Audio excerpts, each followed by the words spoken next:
तो हम सब जानते हैं कि ब्लैक होल ब्रह्मांड के वो राक्षस हैं जो प्रकाश को भी निगल जाते हैं। मतलब एक ऐसा कॉस्मिक वैक्यूम क्लीनर जो रास्ते में आने वाले हर तारे, ग्रह या अंतरिक्ष की धूल को हमेशा के लिए गायब कर देता है। बिल्कुल। और भौतिकी के नियम वहाँ बहुत क्रूर और स्पष्ट लगते हैं। मतलब जो अंदर गया वो हमेशा के लिए खत्म। हाँ, एकदम। लेकिन मैं सोच रहा था क्या हो अगर भौतिकी के गणित में एक और रहस्य छिपा हो। मतलब एक ऐसी चीज जो कुछ भी निगलती नहीं बल्कि सिर्फ उगला करती है।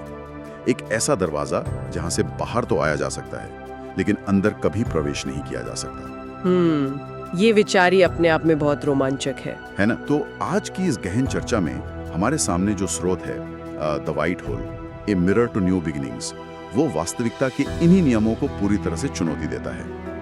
हमारा उद्देश्य इस चर्चा के जरिए ये समझना है कि अगर ये व्हाइट होल सच में है तो ये कैसे काम करेगा और इसका हमारे अस्तित्व के लिए क्या अर्थ है। और इसे केवल एक विज्ञान कथा या कल्पना मान लेना थोड़ी जल्दबाजी होगी। अच्छा, मतलब इसके पीछे ठोस विज्ञान है। बिल्कुल। अगर हम आइंस्टाइन के सापेक्षता के सिद्धांत यानी जनरल रिलेटिविटी को गहराई से देखें तो वो गणित समय की दिशा को लेकर पूरी तरह से तटस्थ है। मतलब समीकरणों में ऐसा कोई नियम नहीं है जो कहता हो कि समय हमेशा आगे ही बढ़ेगा। तो अगर हम समय को पलट दें तो क्या होगा?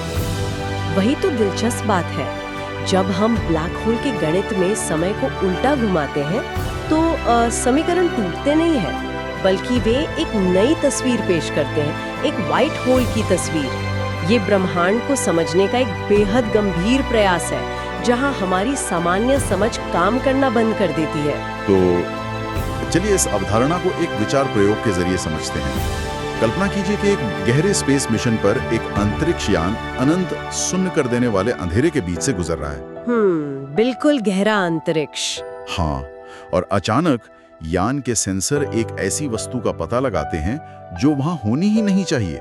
ये कोई धधकता हुआ तारा नहीं है, ये कोई आकाशगंगा भी नहीं है, ये सिर्फ प्रकाश का एक स्रोत है, एक अंधा कर देने वाला अविश्वसनीय रूप से तीव्र प्रकाश जो अंतरिक्ष के सीने को चीर रहा है। और ये प्रकाश अपने आप में एक बहुत बड़ा सुराग है। कैसे? देखिए, ब्लैक होल को हम उसके अंधेरे से पहचानते हैं क्योंकि गुरुत्वाकर्षण इतना अधिक होता है कि प्रकाश के कण यानी फोटोन भी उससे बच नहीं सकते। हाँ, वो सब कुछ अंदर खींच लेता है। सही कहा। इसके ठीक विपरीत व्हाइट होल की पूरी प्रकृति उत्सर्जन या एमिशन पर आधारित है। ये केवल ऊर्जा और प्रकाश को बाहर फेंक रहा है। और यहीं से ये पूरी घटना दिमाग को उलझाना शुरू कर देती है, क्योंकि स्रोत के अनुसार जैसे जैसे अंतरिक्ष यान इस प्रकाश के करीब पहुंचता है, ये स्पष्ट हो जाता है कि ये वस्तु कुछ भी अपने अंदर नहीं जाने दे रही है। मतलब वो सब कुछ दूर धकेल रही है। बिल्कुल। अंतरिक्ष की धूल, चट्टानें, क्षुद्र ग्रह और यहाँ तक कि बाहर से आने वाला प्रकाश भी सब कुछ एक अदृश्य दीवार से टकराकर दूर धकेला जा रहा है। ऐसा प्रतीत होता है कि वास्तविकता खुद इस वस्तु को छूना नहीं चाहती। ये तो बहुत ही अजीब बात है। हाँ, ये इसे हर चीज को खुद से दूर फेंकने वाली एक मशीन बनाता है। और मैं बता दूं कि ये दूर धकेलने की प्रकृति भौतिक विज्ञान के लिए एक बहुत ही जटिल पहेली है। सामान्य परिस्थितियों में द्रव्यमान यानी मास गुरुत्वाकर्षण पैदा करता है जो चीजों को खींचता है। तो यहाँ ऐसा क्यों नहीं हो रहा? क्योंकि यहाँ स्पेस टाइम की ज्यामिति कुछ इस तरह मुड़ गई है कि जो चीजें अंदर जाने की कोशिश करती हैं वे अनंत रूप से धीमी हो जाती हैं और अंततः वापस उछाल दी जाती हैं। लेकिन यहाँ एक बहुत बड़ा विरोधाभास सामने आता है। अगर इस वस्तु का काम हर चीज को दूर धकेलना है तो यान को सुरक्षित रूप से दूर फेंक दिया जाना चाहिए था, है ना? तर्क तो यही कहता है। लेकिन ऐसा नहीं होता। इसके ठीक विपरीत एक बहुत ही अप्रत्याशित बल उस अंतरिक्ष यान को अपनी ओर खींचने लगता है। मतलब ये तो एक ऐसे चुंबक की तरह हो गया जिसके दोनों सिरे एक दूसरे को धकेलने के लिए बने हैं, लेकिन फिर भी वो चुंबक यान को अपनी ओर खींच रहा है। ये वाकई हैरान करने वाला है। तो अगर व्हाइट होल हर चीज को दूर धकेलता है तो ये यान को अंदर क्यों बुला रहा है? क्या यहाँ भौतिकी के नियम पूरी तरह से काम करना बंद कर रहे हैं? चुंबक का उदाहरण यहाँ शायद पूरी तस्वीर साफ नहीं करता। हमें गुरुत्वाकर्षण को एक खिंचाव के रूप में सोचना बंद करना होगा। अच्छा, तो फिर इसे कैसे समझें? आइंस्टीन ने हमें सिखाया कि गुरुत्वाकर्षण कोई रस्सी नहीं है जो चीजों को खींच रही है, ये स्पेस टाइम के फैब्रिक का मुड़ना है। व्हाइट होल के आसपास स्पेस टाइम इतनी बुरी तरह से विकृत हो चुका है कि इसे एक तेज बहती हुई नदी की तरह समझना चाहिए। एक नदी की तरह? हाँ, अंतरिक्ष यान को खींचा नहीं जा रहा है, बल्कि वो जिस अंतरिक्ष में मौजूद है वो खुद एक झरने की तरह उस इवेंट होराइजन की तरफ तेजी से गिर रहा है।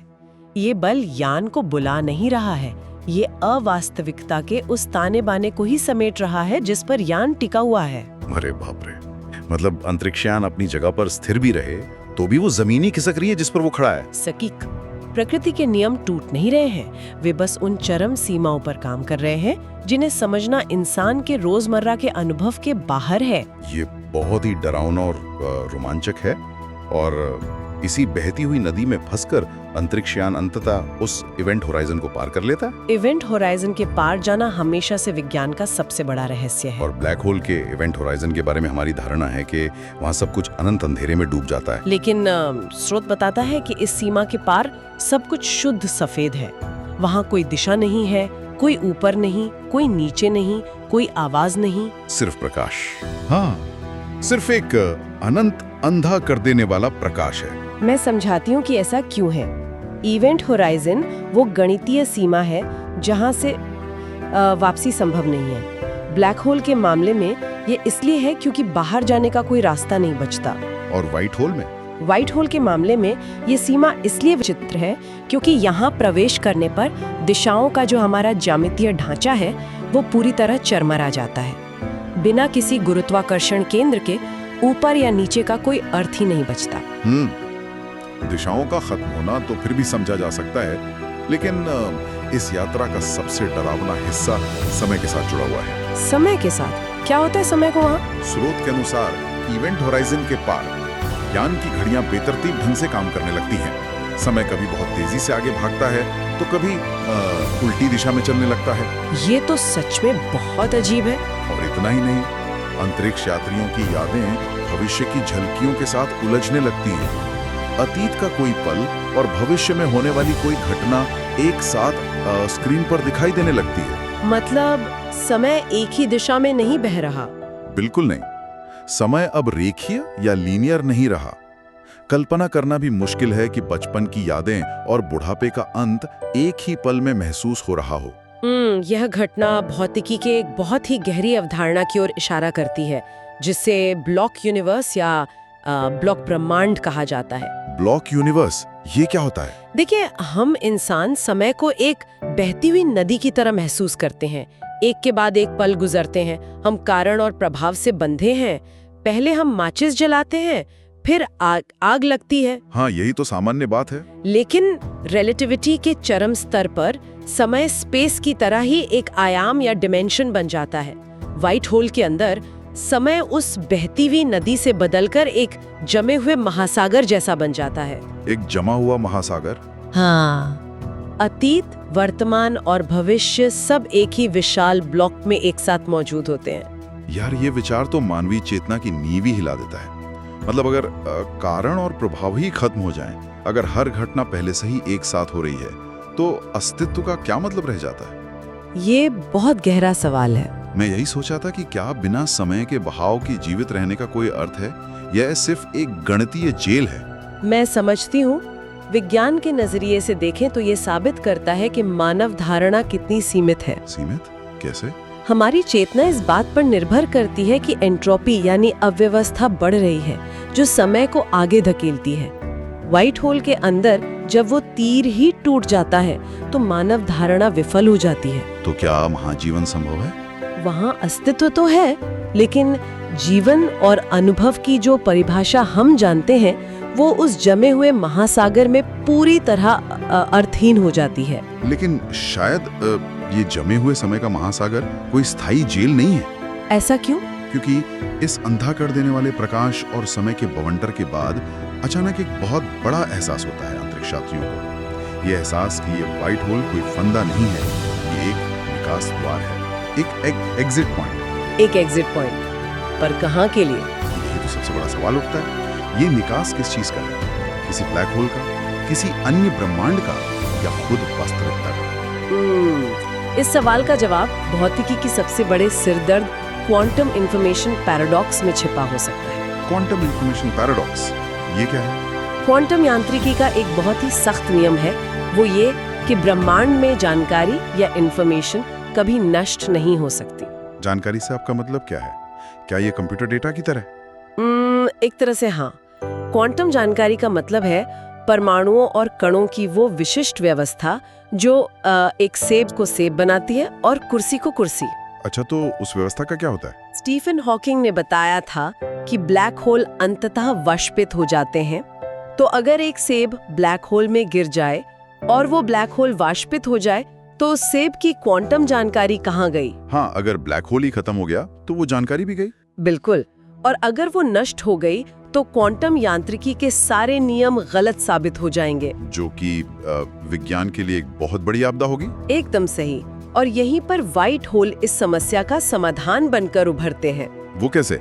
कई सैद्धांतिक भौतिक विज्ञानी मानते हैं कि जो सारा पदार्थ और जानकारी ब्लैक होल के केंद्र यानी सिंगुलैरिटी में कुचल दी जाती है, वो नष्ट नहीं होती। तो वो कहाँ जाती है? वह स्पेस टाइम के एक छिपे हुए चैनल, शायद किसी वर्म होल के जरिए यात्रा करती है और किसी दूसरी जगह किसी दूसरे समय में एक व्हाइट होल के रूप में बाहर उगल दी जाती है। अरे वाह, ये बात तो इस पूरी यात्रा के अगले दृश्य को एकदम स्पष्ट कर देती है। कैसे?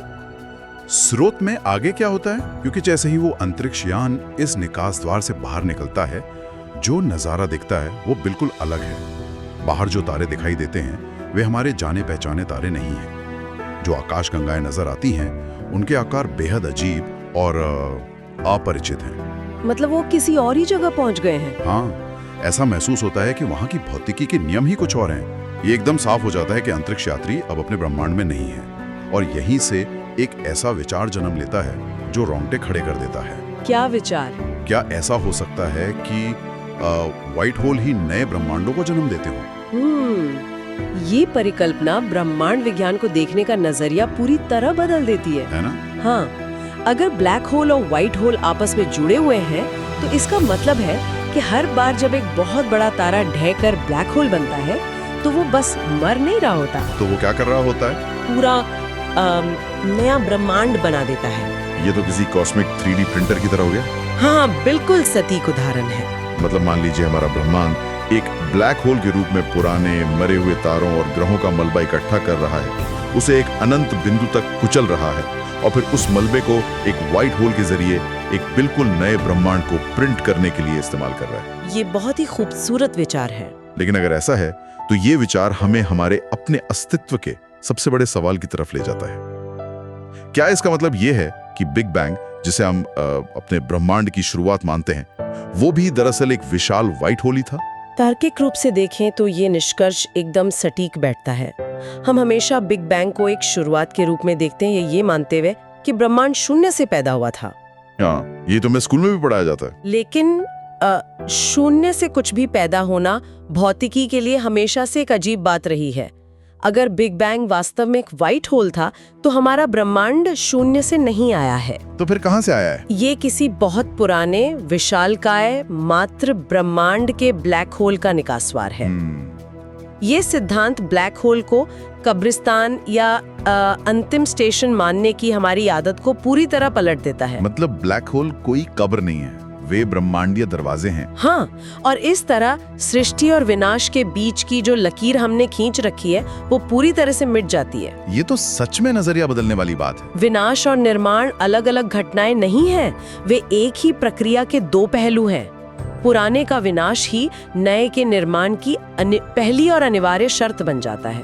ये बहुत ही शक्तिशाली विचार है कि मौत और जन्म ब्रह्मांड के स्तर पर एक ही सिक्के के दो पहलू हैं। लेकिन इस नई दुनिया में कदम रखने के साथ ही इस यात्रा का एक अंतिम सत्य भी सामने आता है। कैसा सत्य? यह सत्य इस नए ब्रह्मांड के विचार जितना अद्भुत है उतना ही डरावना और हृदय विदारक भी है। मैं समझ रही हूँ। ब्रह्मांड में किसी भी बड़े बदलाव की एक कीमत होती है और इस कॉस्मिक छलांग की कीमत शायद सबसे बड़ी है। हाँ, और वो कीमत यह है कि इस पूरी असंभव यात्रा में बच निकलने के बावजूद वे अंतरिक्ष यात्री अब कभी वापस नहीं लौट सकते। वो दरवाजा बंद हो गया। वह दरवाजा हमेशा के लिए बंद हो चुका है। व्हाइट होल सिर्फ एक ही दिशा में काम करता है, बाहर की ओर। कोई वापसी संभव नहीं है। ये तो एक तरह का वन वे टिकट हो गया। बिल्कुल, यह एक विशाल वन वे मिरर या एक तरफा रास्ते की तरह है। एक बार जब उस रास्ते से गुजर कर एक नई दुनिया में आ गए तो पीछे मुड़कर अपनी पुरानी दुनिया, अपने पुराने ब्रह्मांड को देखना भी संभव नहीं है। लौटना तो दूर की बात है। ये बहुत डरावना एहसास है। ये एहसास एक बहुत ही गहरी तड़प पैदा करता है। मैं सोच रहा था, क्या कुछ नया शुरू करने के लिए हमेशा ये जरूरी है कि पुराने रास्ते आप हमेशा के लिए बंद कर दिए जाएं? क्या बिना अपना सब कुछ खोए नई शुरुआत नहीं हो सकती? ये अलगाव और निर्माण दोनों का एक बहुत ही मार्मिक और गहरा प्रतीक है। भौतिकी में हम इसे एंट्रोपी के नियम से समझ सकते हैं। एंट्रोपी का नियम? हाँ। वो कैसे लागू होता है यहाँ? ब्रह्मांड हमेशा अधिक अव्यवस्था की ओर बढ़ता है। आप एक टूटे हुए अंडे को वापस नहीं जोड़ सकते। समय का तीर केवल आगे की ओर इशारा करता है। हाँ, जो बीत गया वो बीत गया। इसलिए हाँ, ब्रह्मांडीय स्तर पर कुछ भी नया बनाने के लिए पुराने स्वरूप का हमेशा के लिए पीछे छूटना अनिवार्य है। प्रकृति में अंत नाम की कोई चीज नहीं होती, केवल बदलाव होते हैं। बिल्कुल, केवल ट्रांसफॉर्मेशन। जो चीज हमारे नजरिए से एक रास्ते का हमेशा के लिए बंद होना है, वो ब्रह्मांड के नजरिए से एक नई कहानी का पहला पन्ना है। क्या बात है। ये अंतिम सत्य हमें हमारे अपने अस्तित्व को, हमारे जीवन के छोटे मोटे अंत और शुरुआत को एक बहुत ही विशाल कॉस्मिक नजरिए से देखने के लिए प्रेरित करता है। तो अगर हम इस पूरी चर्चा को समेटें तो हमने देखा कि कैसे गहरे अंतरिक्ष में मिला एक अज्ञात प्रकाशपुंज केवल एक विचित्र खगोलीय घटना नहीं था। उसने अंतरिक्ष और समय के उन नियमों को तोड़ दिया जिन्हें हम पत्थर की लकीर मानते थे। हाँ, बिल्कुल। हमने जाना कि कैसे एक व्हाइट होल समय को एक जमे हुए महासागर में बदल देता है, कैसे वो गुरुत्वाकर्षण के खिंचाव को एक बहती हुई नदी में तब्दील कर देता है, और कैसे वो क्वांटम जानकारी को बचाते हुए एक पूरी तरह से नए ब्रह्मांड के निर्माण का कारण बन सकता है। और सबसे बड़ी बात, ये चर्चा हमें याद दिलाती है कि हमारी वास्तविकता, हमारा पूरा ब्रह्मांड शायद एक अनंत श्रृंखला की केवल एक कड़ी है। एक ऐसी श्रृंखला जो शायद हमेशा से चल रही है और हमेशा चलती रहेगी। और इसी अनंत श्रृंखला से जुड़ा हुआ एक अंतिम विचार है जो इस चर्चा को खत्म करने से पहले हमें गहराई से सोचने पर मजबूर करता है। वो क्या है? हमने बात की कि अगर हमारा ब्रह्मांड वास्तव में बिग बैंग नाम के एक विशाल व्हाइट होल का परिणाम है, तो इसका मतलब है कि ये सब एक कॉस्मिक दरवाजे से बाहर आया है। बिल्कुल। लेकिन जरा एक पल के लिए कल्पना कीजिए, उस दरवाजे के दूसरी तरफ, उस अज्ञात ब्रह्मांड में जो विशालकाय ब्लैक होल था, उसने आखिर ऐसा क्या निगला होगा जिससे हमारा ये ब्रह्मांड बना? क्या ये संभव है कि आज हमारे आसपास जो अणु हैं, जिन चीजों से हमारी धरती बनी है, जो करोड़ों आकाश गंगाएं आसमान में टंगी हैं, और यहाँ तक कि हम खुद, हमारे शरीर का हर एक कण किसी और पुराने मृत ब्रह्मांड की राख से बना हो? ये तो सच में रोंगटे खड़े कर देने वाला विचार है। क्या हम किसी और के अंत की कहानी का बस एक नया अध्याय है? ब्रह्मांड विज्ञान की यही सबसे बड़ी खूबसूरती है। ये हर उत्तर के साथ एक और गहरा और भी अधिक रहस्यमयी सवाल हमारे सामने लाकर खड़ा कर देता है। और यही रहस्य उस विशालकाय वैक्यूम क्लीनर को, जिससे हमने इस चर्चा की शुरुआत की थी, और भी प्रासंगिक बना देता है। शायद वे ब्लैक होल चीजों को नष्ट नहीं कर रहे, वे बस अगली दुनिया के लिए धैर्यपूर्वक कच्चा माल इकट्ठा कर रहे हैं। बिल्कुल सही कहा। तो इसी गहरे और उत्तेजक विचार के साथ हम आज की इस दिलचस्प चर्चा को यहीं विराम देते हैं। सोचने के लिए बहुत कुछ है, और ब्रह्मांड अभी भी अपने अनंत रहस्यों के साथ हमारा इंतजार कर रहा है।